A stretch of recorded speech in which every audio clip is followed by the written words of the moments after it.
disso, eu vou contar como é que eu consegui. Mas tem uma questão ética complicada aqui, não tem? O que é essa questão ética?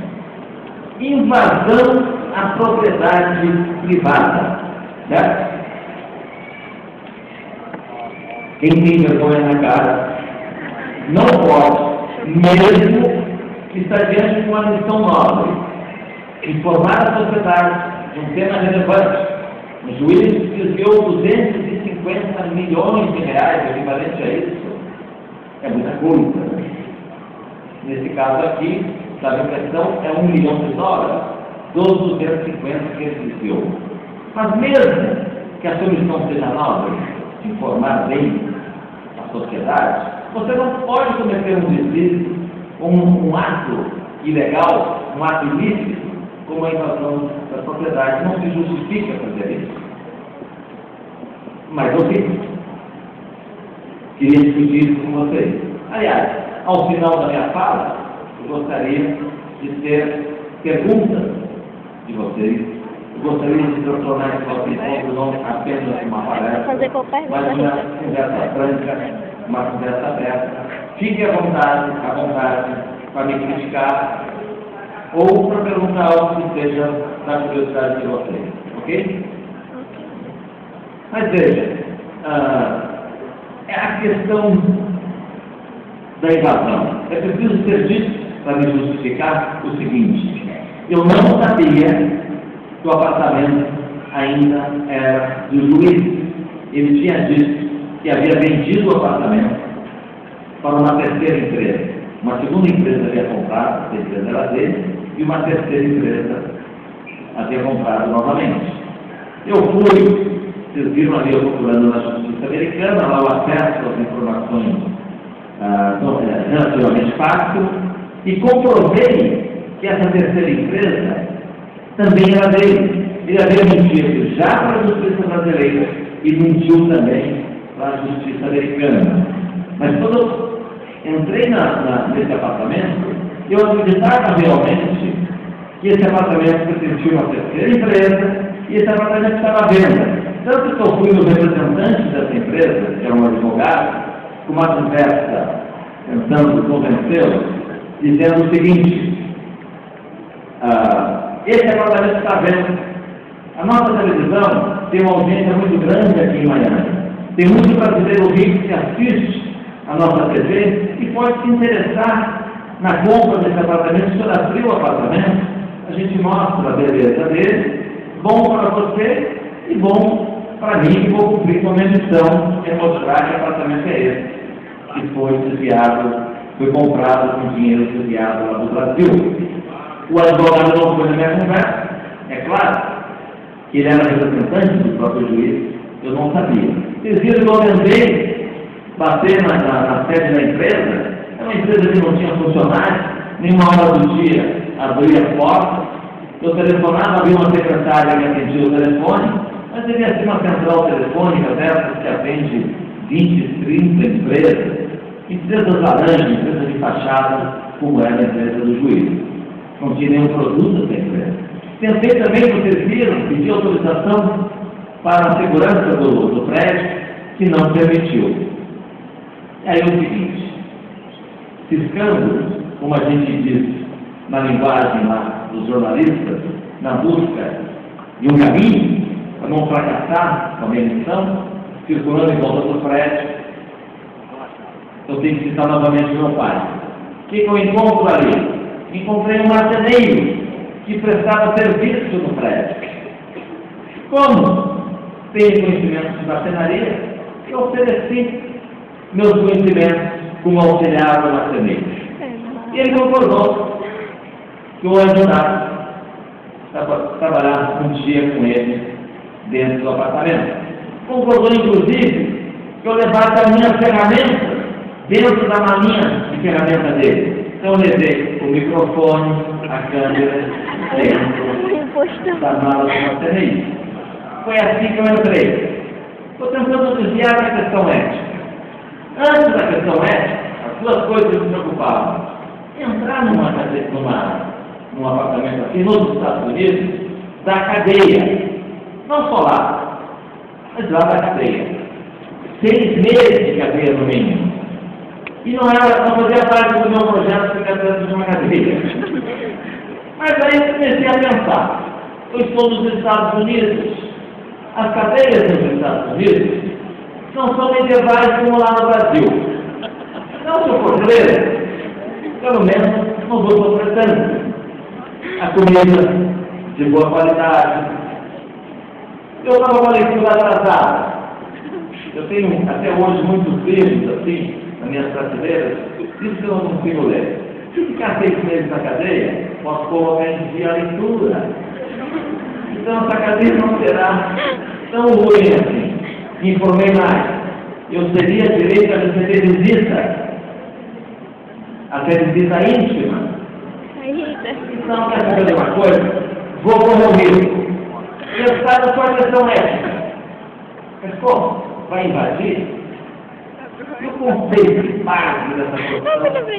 Você não comete ilícito, mesmo para divulgar uma informação de caráter nobre. Isso não teve jeito. Eu só encontrei coragem e força para entrar no momento que eu me dei conta que eu trabalho desde os 12 anos de idade. Trabalhadores do Brasil pagam imposto sempre, imposto na fonte. Eu tenho carteira assinada desde os 14, naquele tempo não era proibido. E pensei, caramba, esse prédio de $1 milhão foi desviado dos cofres públicos. É dinheiro que saiu dos impostos dos brasileiros. Esse é para entender também. Uma areinha do meu imposto, né, que representa o meu imposto, está dentro dele. Eu vou invadir o que é meu, como brasileiro que sou. Não sei o que vocês acham dessa minha saída, que são lindos. Eu fui processado pelo juiz. Eu falei exatamente isso que estou falando para vocês. Eu falei do juiz. Ele aceitou meu argumento e me absolveu. Os promotores usaram a informação desse. Vocês viram que eu mostrei? Foi uma grande surpresa para mim com o Marcão, que era o câmera que entrou comigo, com o Marcão. A gente achava que encontrou o apartamento vazio. Estava cheio de coisas do juiz. Significava que o apartamento era dele. As coisas pessoais dele estavam lá. Foi uma grande surpresa. E foi legal porque ajudou a convencer os promotores que, de fato, olha, até a correspondência estava lá, fotografias dele, da filha, da mulher, usaram essa informação no processo que pelo menos recuperou esse $1 milhão. Foi recuperado. Faltam ainda 249 milhões, ou 249 repórteres para correr atrás da roubalheira desse juiz. Por que eu trouxe esse exemplo? Para dizer para vocês que a força para enfrentar um desembargador, no tempo em que era um tabu na imprensa, que a imprensa com justiça não se mexe, eu não tirei da minha condição, que alguém pode considerar, esse é um repórter, uma emissora poderosa, ele pode fazer isso. Não, a força que lá sai do pequeno exemplo de um simples trabalhador honesto. Eu quero discutir com vocês, é nesse ponto, para vocês refletirem sobre o que vocês têm com vocês trouxeram até aqui, até esse momento de chegada ao mercado de trabalho. A força de vocês e a força da família de vocês, seja quem for, os amigos de vocês, que de alguma maneira contribuíram para a trajetória de sucedida que vocês tiveram, que são universitários. Estou aqui diante dos brasileiros mais bem informados do país. Isso não é pouco. Às vezes, a gente não se dá conta da importância da nossa conquista. Eu vou avançar aqui e dizer o seguinte para vocês. Eu confesso que eu era bastante inseguro, bastante desconfiado, quando eu estava na posição que vocês estão, chegando ao mercado de trabalho. eu achava que era um indivíduo de segunda categoria, porque eu venho de uma família de baixa renda, discriminada em todas as áreas, né? Os brasileiros mais pobres são sempre assim, perseguidos de maneira brutal sempre pela polícia, sempre que surgia qualquer tipo de furto nas áreas mais nobres, vizinho ao nosso bairro, todo mundo virava suspeito lá no bairro onde eu morava. Eu carregava comigo essa insegurança quando cheguei ao mercado de trabalho. Acrescido pelo fato de que eu era, na época que eu cheguei e virei repórter, eu era motorista de táxi. Caramba, eu pensava.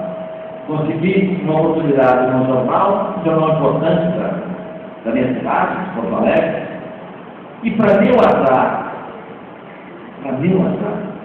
o ponto do táxi, onde eu consegui trabalhar como taxista, trabalhei durante 5 anos, ficava na rua da redação que me deu a oportunidade de como estagiário fazer testes para virar repórter. Na mesma rua, eu pensava, caramba, se eles descobrirem que eu sou um taxista, profissão sem qualificação, a redação está cheia de intelectuais, de gente letrada, intelectuais bem informados. Eu tinha sorte de trabalhar no jornal de uma redação realmente muito interessante, gente que lia os melhores livros desde a infância.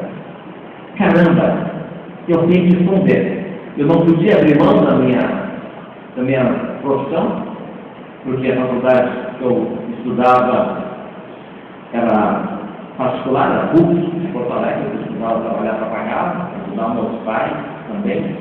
Pois eu tinha um fixo na cabeça, eu tinha fixo na cabeça desde a minha infância, ajudar a minha família, sobretudo meu pai, que sacrificava tanto pela minha trajetória.